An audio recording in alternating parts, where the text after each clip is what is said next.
Imagine a road so powerful that it changed the destiny of civilizations without ever officially existing. It had no single ruler, no capital, no engineers to build it, no empire that could truly claim it. Yet for nearly 1,500 years, it connected kingdoms separated by deserts, mountains, and entire continents. Across this invisible network, gold crossed kingdoms, religions crossed borders, ideas crossed generations, and inventions that would reshape human history traveled farther than any army ever could. Without this road, paper might never have reached Europe. Gunpowder might never have transformed warfare. The compass might never have guided explorers across unknown oceans. Even the modern world might have looked completely different. But the greatest surprise is this: the Silk Road was never meant to exist. It wasn't designed by an emperor, it wasn't planned by merchants, and it certainly wasn't built in a single generation. It began because one man accepted a mission that almost everyone believed was impossible, a mission that failed. Yet somehow, that very failure changed the world forever. This is the story of the Silk Road. More than 2,000 years ago, China stood as one of the greatest civilizations on Earth. The Han Empire stretched across fertile plains, its cities buzzed with craftsmen, its armies guarded vast frontiers, and within its workshops, artisans produced something unlike anything the world had ever seen. Silk, soft as flowing water, light as air, so valuable that revealing its secret could cost a person their life. The Chinese guarded silk making with absolute secrecy. To them, it wasn't just fabric, it was power. But beyond China's northern frontier, another power refused to bow: the Xiongnu, master horsemen of the endless grasslands. They appeared without warning, attacked villages, ambushed caravans, and vanished before imperial soldiers could fight back. For decades, they challenged the Han Empire. Every campaign cost lives, every victory proved temporary. Then Emperor Wu reached a difficult conclusion. More battles would not solve the problem. He needed an ally. Far beyond the western deserts lived the Yuji, a powerful people who had also suffered under the Xiongnu. If the Han and the Yuji joined forces, they could crush their common enemy forever. The plan sounded simple. The journey was anything but. Between China and the Yuji lay thousands of kilometers of unknown land. Burning deserts where water meant survival. Snow-covered mountains that few had ever crossed. Hostile tribes, unmapped valleys. No Chinese envoy had ever returned from such a journey. Most believed it was impossible. One man didn't. His name was Zhang Qian. He wasn't a legendary warrior. He wasn't a famous explorer. He was simply a loyal diplomat, chosen to ride into the unknown. With only a handful of companions and the hopes of an entire empire resting on his shoulders, Zhang Qian left the safety of China. He believed he was searching for an ally. He had no idea that history had chosen him for something far greater. Every step his horse carried him west was unknowingly drawing the first lines of the greatest trade network the world would ever know. But destiny rarely follows the path we expect. Before Zhang Qian could even leave the frontier behind, everything fell apart. His expedition was surrounded, outnumbered, captured. Within hours, the emperor's greatest diplomatic mission had completely collapsed. Most stories would have ended there. His was only beginning. The mission had barely begun when it was over. Before Zhang Qian could cross the western frontier, his small expedition was surrounded by the Xiongnu. There was nowhere to run, no army to rescue them, no road leading home. Within hours, the Han Emperor's greatest diplomatic mission had vanished into the wilderness. Zhang Qian was captured, his weapons were taken, his companions were separated. Everything he had promised his emperor seemed lost forever. Back in China, many believed he was already dead. History appeared to have forgotten his name. But the Xiongnu made an unexpected choice. Instead of executing him, they kept him alive. Years passed. then more years. The prisoner became part of daily life inside the nomadic camps. He was given a wife. He started a family. His guards slowly stopped seeing him as an enemy. To them, he had finally accepted his fate. But they misunderstood one thing. A man may lose his freedom without ever surrendering his purpose. Not a single day passed without Zhang Qian remembering the promise he had made to his emperor. Not a single sunrise without wondering what still waited beyond the western horizon. Days became months, months became years. More than 13 years passed. Children were born, kings grew old, empires changed. Yet one mission refused to die. Then, one silent night, everything changed. Under the cover of darkness, Zhang Qian escaped. With only a handful of trusted companions, he slipped away from the Xiongnu camp, knowing that if he were captured again, there would be no second chance. Ahead of him lay a world that almost no Chinese had ever seen. Endless deserts, where every drop of water meant another day of life. Towering mountains, whose snow-covered peaks seemed to touch the heavens. And beyond them, something completely unexpected. Not empty wilderness, not scattered tribes, but thriving civilizations. Great cities, bustling marketplaces, powerful kingdoms linked together through regional trade. Every new kingdom challenged everything Zhang Qian believed. The world beyond China was not isolated. It was already connected. Merchants exchanged horses from the Fergana Valley, Persian silver, Indian spices, jade, glass, precious stones, fine textiles, and countless other treasures. Goods traveled from one kingdom to another, changing hands again and again and again. One merchant rarely completed the entire journey. Instead, every trader carried the cargo only as far as the next great city, where another caravan continued the journey. It was a chain stretching across Asia. What it lacked was a connection to China. When Zhang Qian finally reached the Yuji, he delivered Emperor Wu's proposal. Join us, defeat the Xiongnu, change history together. But the answer stunned him. The Yuji refused. Years earlier, they had rebuilt their kingdom. They were prosperous, secure, and they had no desire to fight another devastating war. The diplomatic mission had failed, for the second time. Most people would have returned home, defeated. Zhang Qian returned, transformed, because although he had failed to find an ally, he had discovered something infinitely more valuable: knowledge.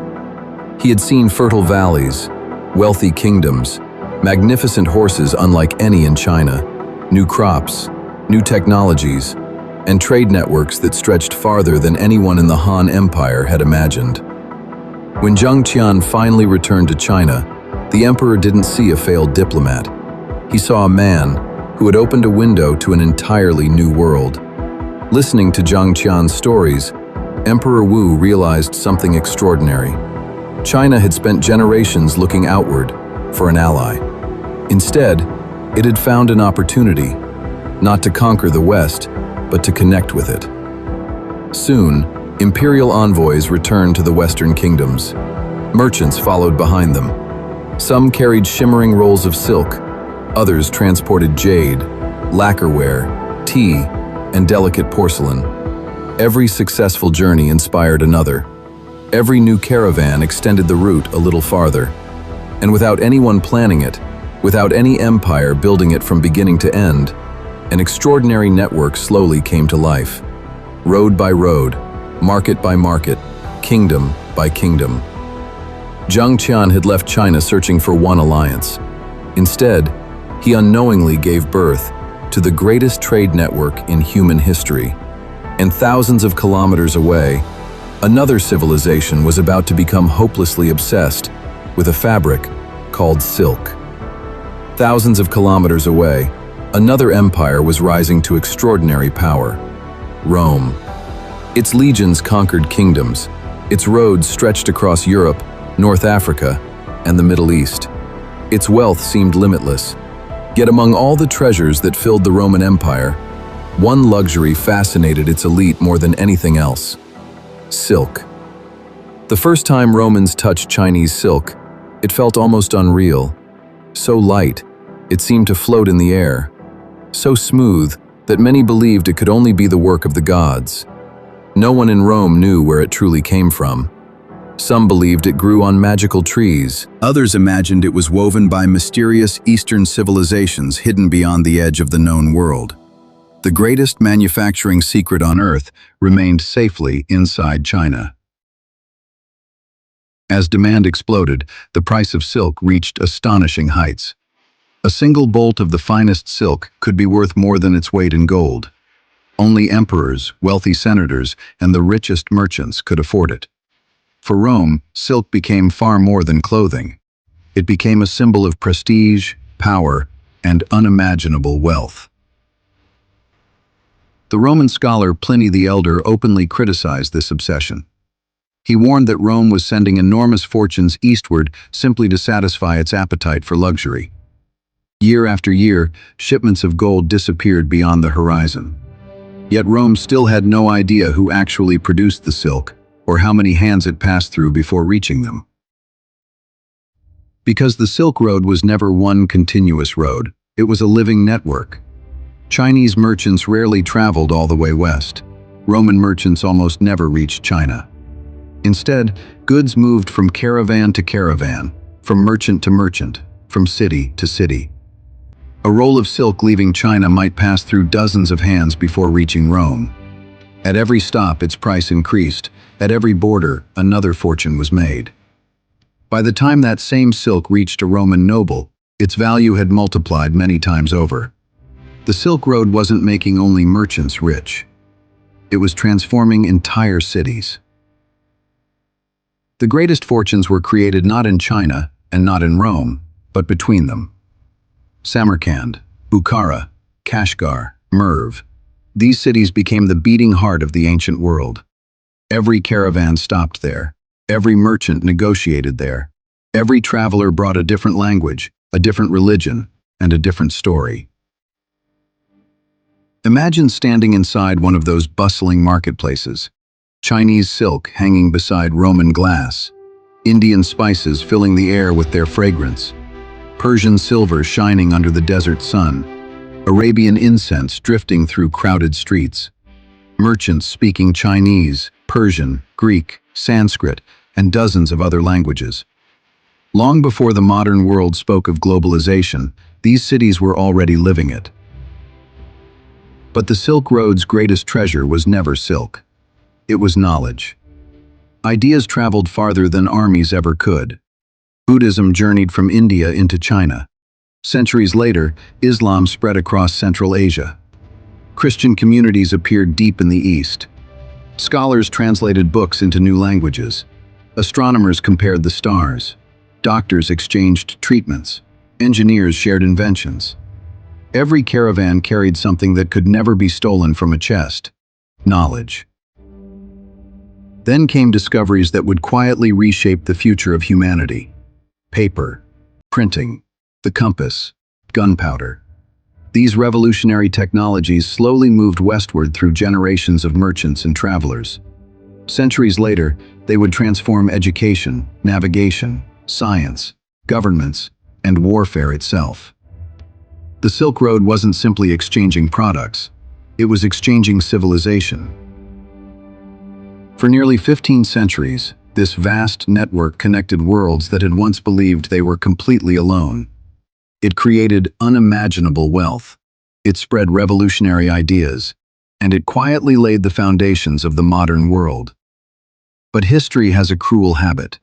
The same roads that carry prosperity can also carry destruction.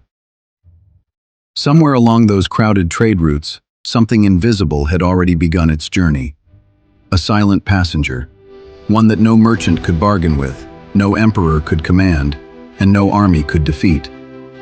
Within a few decades, it would plunge much of the known world into one of the darkest chapters in human history. It didn't arrive with an invading army. It carried no banners, no warning, no declaration of war. It traveled silently, hidden inside merchant caravans, among sacks of grain, and on the fleas carried by black rats. No one noticed. until people began dying. Historians believe the disease that became known as the Black Death spread westward through the vast trade routes linking Asia, Central Asia, the Middle East, and Europe. The very network that had connected civilizations was now connecting catastrophe. Bustling marketplaces fell silent. Once crowded caravanserais stood empty. Entire villages vanished from the map. Fear spread faster than the plague itself. Parents buried children, children buried parents, and in countless places, there was no one left to bury the dead. By the time the plague reached Europe in the 14th century, it had become one of the deadliest pandemics in human history. Tens of millions of people lost their lives. Some historians estimate that nearly 50 million people, perhaps even more, died during the pandemic. Cities that had flourished for centuries became haunted by silence. Trade slowed. Trust disappeared. The road that had once carried prosperity was now remembered with fear. But the plague was only one part of the Silk Road's decline. Powerful empires began to crumble. The vast Mongol Empire, which had once protected enormous sections of the trade routes, fragmented into rival kingdoms. Without that protection, bandits returned. Wars became more frequent. Long-distance travel grew increasingly dangerous. Merchants who had once crossed continents now thought twice before leaving home. Then came another turning point. In 1453, Constantinople, the gateway between Europe and Asia, fell to the Ottoman Empire. Trade did not stop overnight, but the balance of power changed dramatically. For many European merchants, access to Eastern goods became more expensive, more difficult, and far less predictable. Europe needed another way, a route no empire could block, a route that crossed the oceans instead of deserts. That single challenge changed history forever. Portuguese sailors searched for a sea route around Africa. Spanish explorers sailed west into unknown waters. What began as a search for Asia led to entirely new continents, new trade routes, and the age of exploration. Slowly, the great camel caravans disappeared. The ancient highway that had connected east and west for centuries faded into history. But only the road disappeared. Its legacy never did. Every time knowledge crossed a border, the spirit of the Silk Road lived on. Every invention shared between civilizations, every scientific breakthrough built upon foreign ideas, every merchant brave enough to travel beyond the horizon, continued a journey that had begun more than 2,000 years earlier. Today, container ships cross the oceans carrying millions of tons of cargo. Aircraft connect continents in hours. Fiber optic cables beneath the sea move information across the world in milliseconds. The roads have changed, the vehicles have changed, but the journey has never ended. More than 2,000 years ago, one diplomat left China searching for an alliance. He never found it. Instead, Zhang Qian unknowingly opened the door to something far greater. A network that connected East and West.